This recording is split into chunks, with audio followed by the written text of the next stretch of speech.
Hello, barkanku dai, listeners masu sauraro.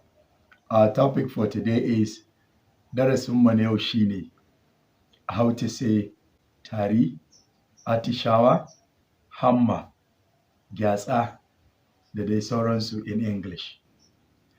Hamma means yawn, Y-A-W-A-N, yawn. Tari is C-O-U-G-H, cough, cough, C-O-U-G-H, cough. Cold, mura, C-O-L-D, cold, mura. Belch, gyatsa, B-E-L-C-H, gyatsa. And you can also say, sannan za ku iya cewa burp, B-U-R-P, burp, B-U-R-P, burp. Atishawa kuma sneeze, S-N-E-E-Z-E, ko kuma S-N-E-E-Z-E, sneeze, atishawa. Sai shakuwa, shakuwa, hiccup, H-I-C-C-U-P,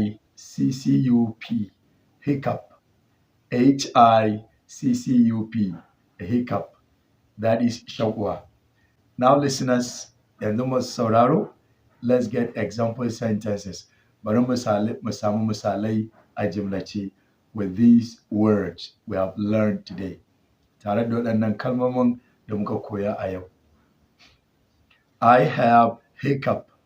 Ina shakuwa. I have hiccup. Ina shakuwa.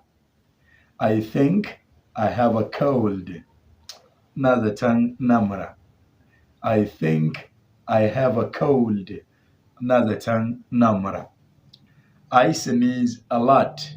Sai atishawa nake ta yi. I sneeze a lot. Sai atishawa nake ta yi. Let me stretch and yawn. Bari na miƙa sannan na hamma.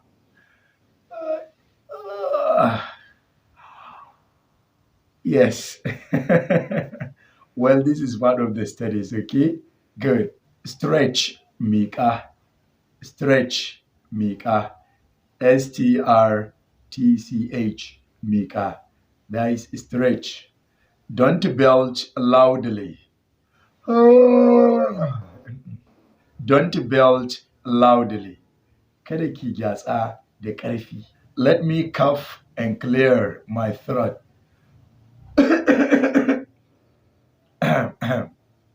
Let me cough and clear my throat. Bari na yi tari na gyara muryata.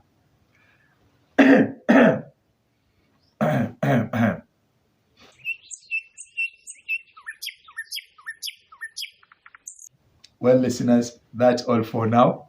I hope you learned. Please like and subscribe. Thanks for watching and listening. Please subscribe. Love ya.